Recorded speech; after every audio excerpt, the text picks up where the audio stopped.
Hello, sports fans. I'm Brady, and this is Brady's Bit. Let's get to it.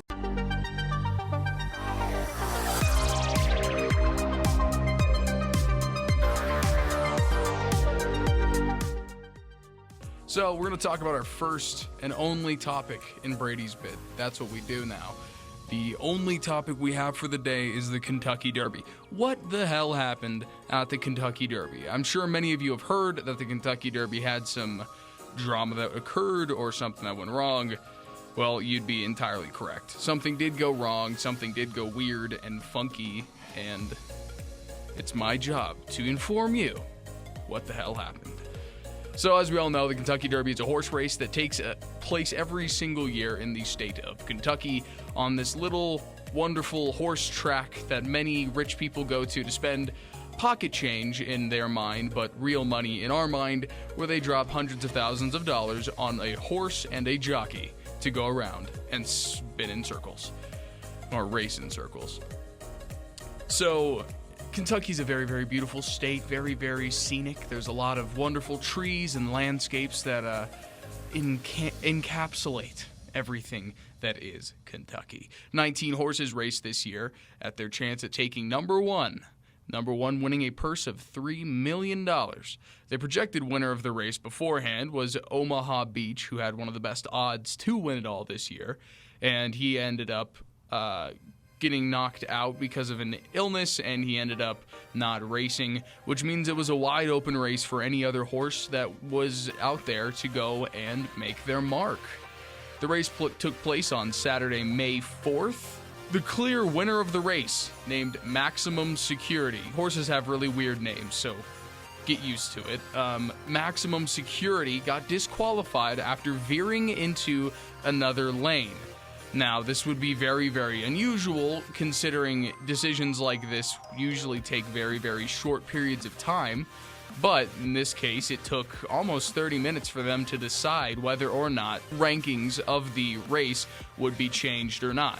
Maximum Security, after 30 minutes, was disqualified, and all the bettors that made huge bets on him ended up losing their money out to the number 2 horse. Now, my opinion on this, it's never happened in the history of the Kentucky Derby that a horse has been disqualified for this reason. Because a horse went from this to this. It's a little bit ridiculous, and I'm sure you can notice that as well, but it's just something that makes no damn sense to me. $6.2 million were bet on Maximum Security, and every single person that bet probably thought they came home with a big chunk of change in their wallet, but ended up losing out on all the money that they bet because of a official ruling. Now, I get it. Makes sense. We've had issues with referees in all different types of sports. Not even the most storied and long-lasting of sports, as horse racing is, can get away from the horrors of refereeing and official intervening. And I understand the reasoning behind it. 2 horses in the race ended up complaining about Maximum Security veering into their lane and blocking them. So the officials, after having 2 complaints, had to look at the tape and evaluate whether or not it was the correct decision to disqualify Maximum Security. And after they reviewed the tape, yeah, they thought it was smart. Yeah, they decided you got to get rid of it.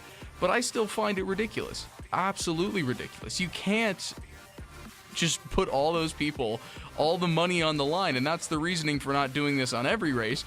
But all the money that's on the line is huge. People got furious. Jockeys were furious. Bettors were furious. I bet the owner of the horse was furious. But at the end of the day, the horse did do something. Well, not the horse. The jockey did something wrong. You veered into the lane. You broke the rules. And at the end of the day, you get disqualified.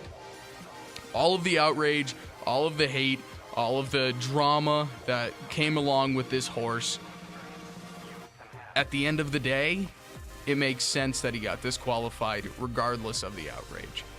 Now, if you're curious about anything else, I will link an ESPN article that explains a little bit more about it, but I wanted to give you a little bit of a visual portion to the video, a little visual explanation for you. and I'll put some other stuff up there for you if you want to do any more research. Anyway, this is Brady's Bit. Thank you guys. Have a good rest of your day.